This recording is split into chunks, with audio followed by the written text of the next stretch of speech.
Welcome back to the Vintage Freak YouTube channel. I'm at one of my favourite picking spots. I thought I'd make a quick film while I'm here to show you what's available. At the end of the film, I'll show you what I've bought.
So it's the morning after the day before and I'm back in my workshop. Now, I broke one of my golden rules today.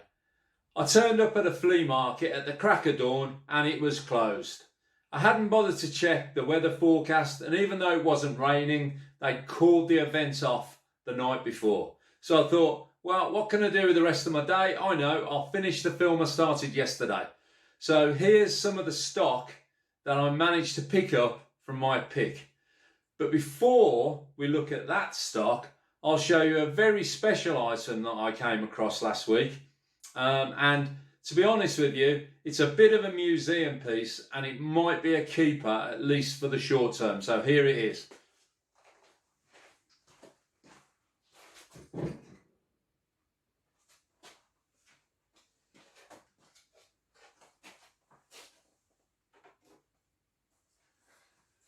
Right, it doesn't look much, does it? But this is a benchwood stool from the 1950s, which makes it mid-century modern.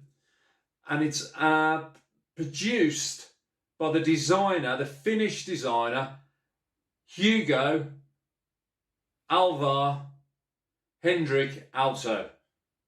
Now, I think I've got that in the right order. And it's a folding stool. So underneath, it has brackets which enable you to, if I can get this right, release, there we go, release and lock into place the backrest. There we go. Now you hardly ever see this particular type of design around. You see quite a few, well not quite a few, but you see a few of the stools, but not this drop down version. So I've got to look at value, but it'll certainly be in the hundreds. And I picked this up from a field on the outskirts of Birmingham. It was at a flea market, and I basically picked it up for next to nothing, and it will sell in the region of a couple of £100, I'm sure of that, especially down in London. So I just thought I'd show you this first, and now we'll get on to the working stock that I picked up yesterday's pick.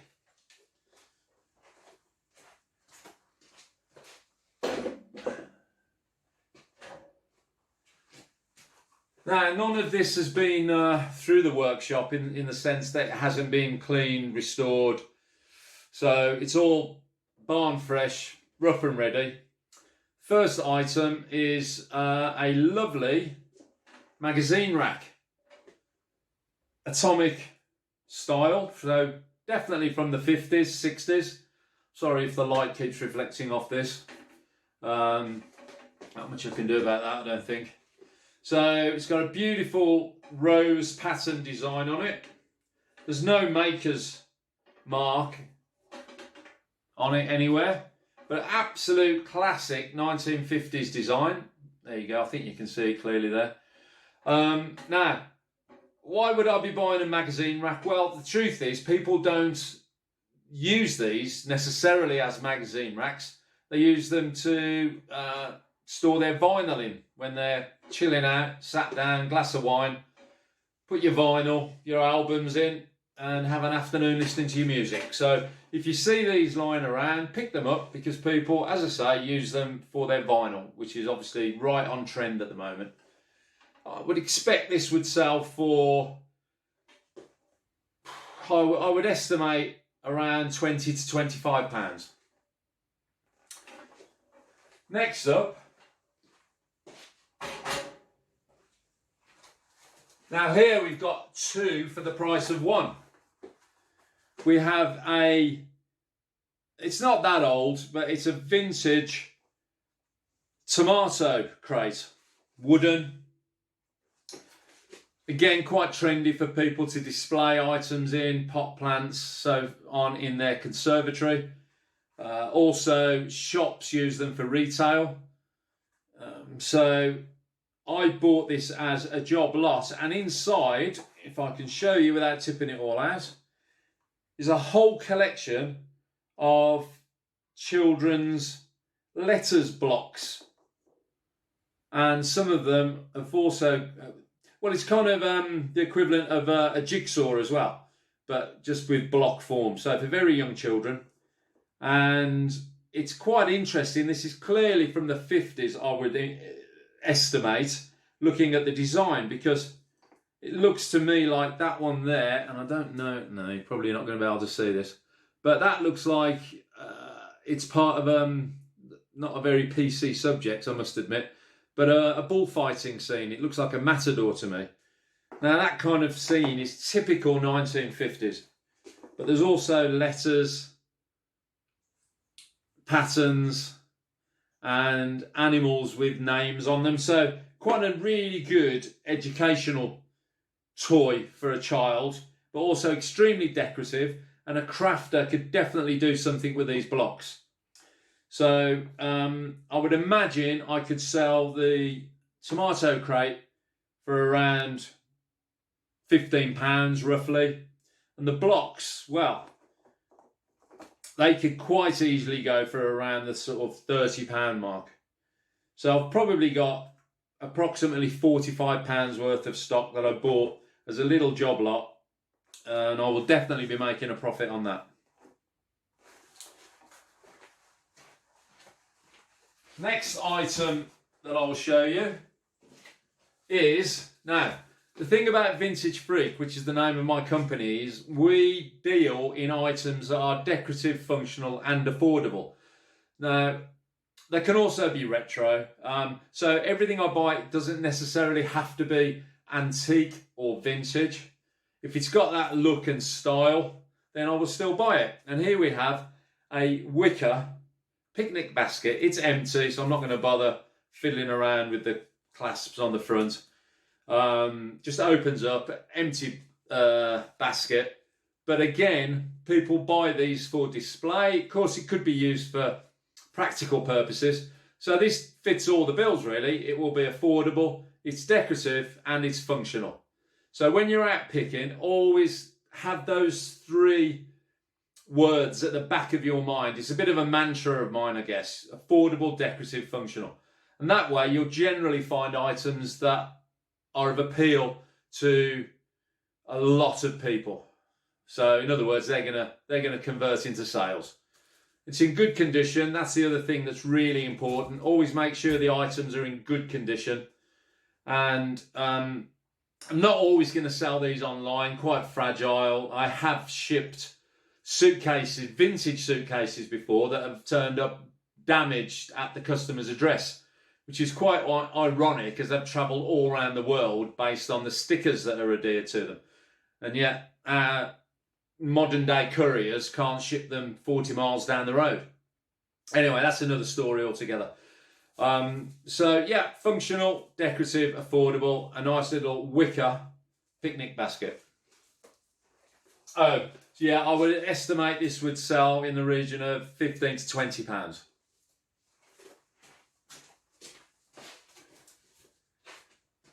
Next we have, slightly more unusual, we now have here a couple of vintage leather wallets. Simple little things, but very attractive. Lovely desktop piece, or pieces I should say. This one is a lot simpler. It's all genuine leather. Certainly smells beautiful. Sorry to all you vegetarians and vegans out there, but I'm not. So, and a nice embossed design in the front of this wallet. So quite unusual. You don't normally see these lying around in this kind of condition because these are pretty well mint condition. I don't think they've ever been used. They will probably sell the embossed one that has a lot more detail in it, which is what attracted me to this little job lot here. I would expect to get around the £20 mark for that, roughly, and maybe 10 to 15 for the simpler design. It's nicely stitched. It's got little pockets there as well that are useful for business cards and so on. But nice vintage desktop items.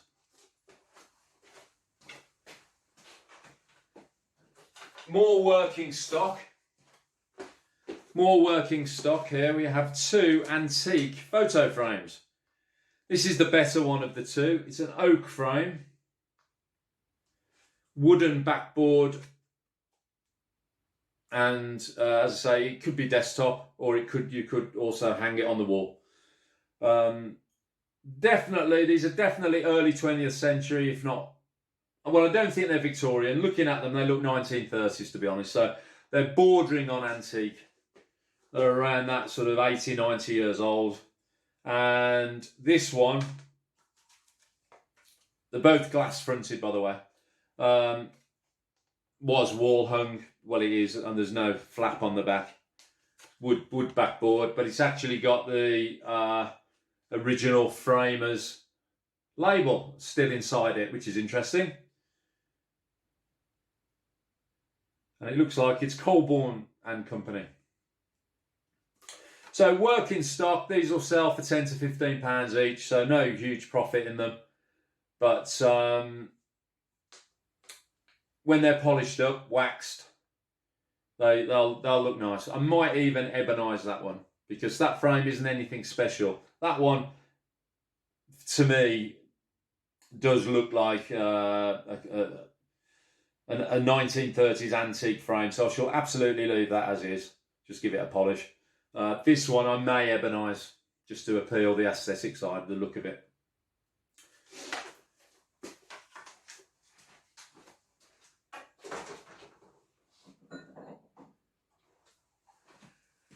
This is a cute little item, and these always sell really well. It's cast iron and it's a robin. Great, cast iron robin. But it's also a little trinket dish. His top half comes off. The casting detail is quite good. I think it's British. I don't think it's Indian. And I think it is certainly early 20th century. I don't think it's 19th century, but yeah. So, lovely little cast iron robin that doubles up as a trinket dish. I will be asking £25 for him. Lovely little item. Paperweight. So, functional as well as decorative. And at £25, that's got to be affordable as well. Lovely little item.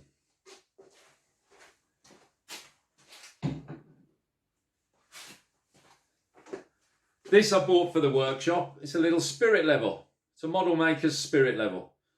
It's got the maker's mark on the top, if I can read it. It's made in England. Hockley Abbey. Now, there's a place in Birmingham called Hockley, and that's the jewellery quarter of the city. So this could well be tied in with that manufacturing sector. I'm not entirely sure. I thought it might be a model maker's plane, spirit level, sorry, but could be to do with the manufacture of jewellery. Probably not. Probably is a model maker's plane. I keep saying plane. Sorry, a model maker's spirit level. Vintage, probably pre-war, I would say, and in full working order. I don't think you can see. No, probably not. Oh, there you go, maybe.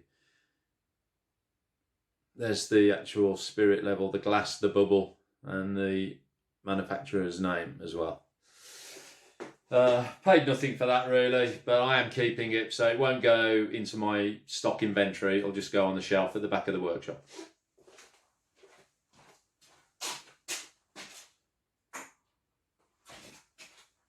Slightly larger item now. Ooh, here we have a Lloyd Loom style clothes basket. Now, it could be Lloyd Loom. I'm sorry if the lights keep going up and down. There's not much I can do about that.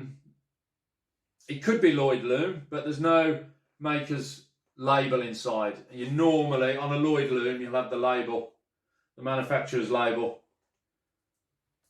actually on the frame. But this is rock solid.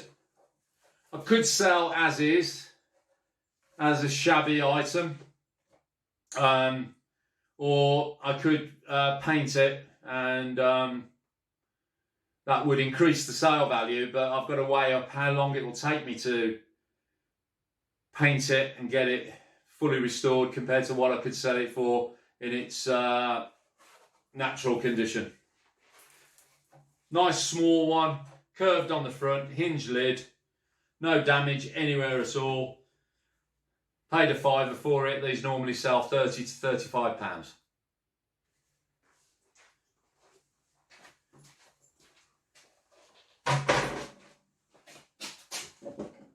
Also picked up a couple of fantastic beech hardwood stools, laboratory stools.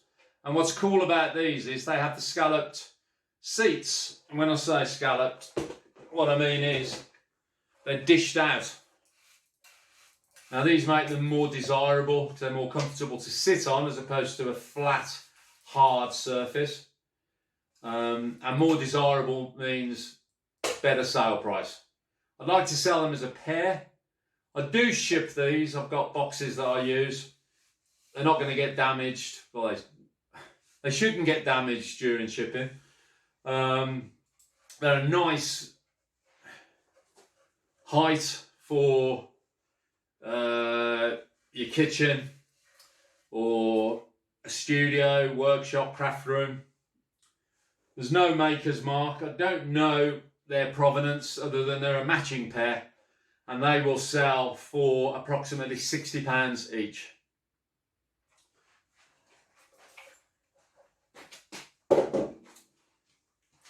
Continuing the theme, I picked up fantastic small oak, weighs a ton, work stool. Chunky, solid.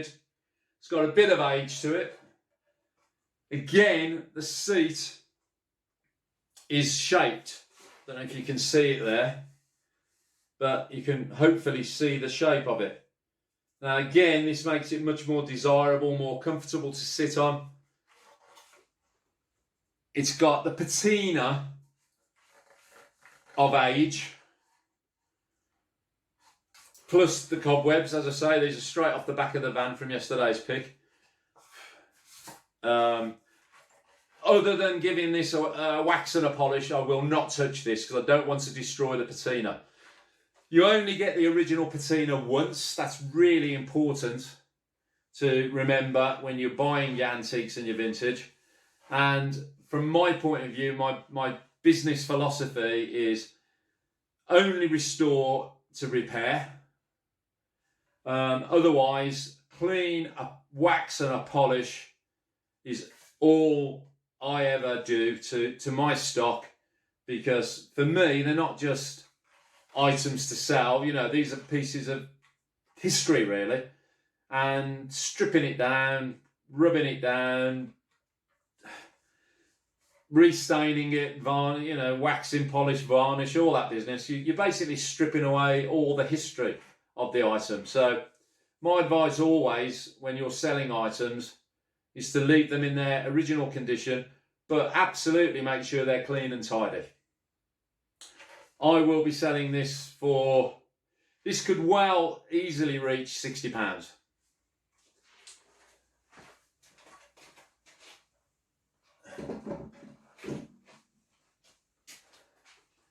So, those are some of the main items that I picked up yesterday.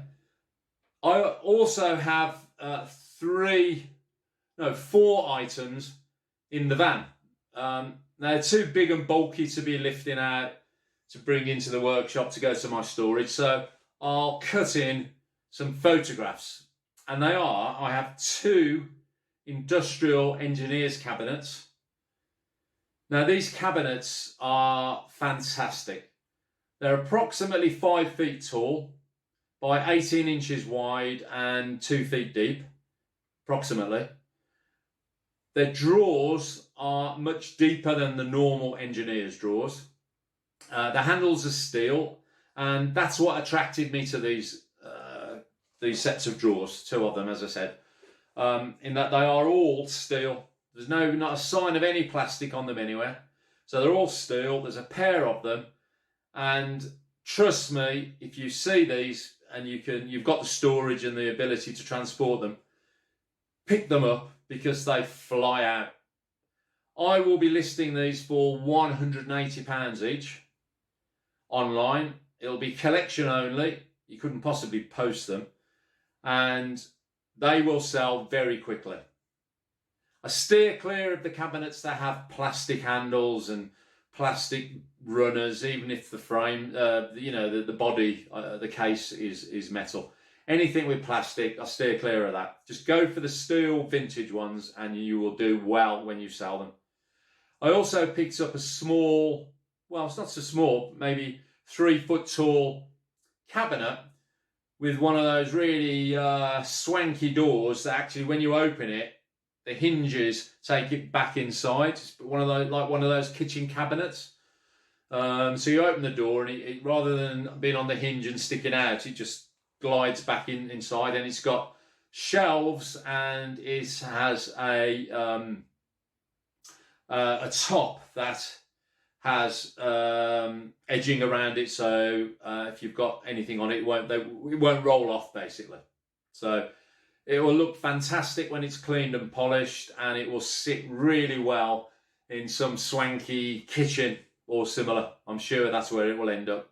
Probably in the London area, in a kitchen, all polished up, with decorative items on top, and inside on the shelving, and will be, you know, functional.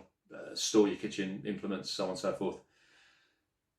It's because of the unusual nature of it, I will be listing that. I will be selling that for again around the £180 mark. It probably could go as high as 240.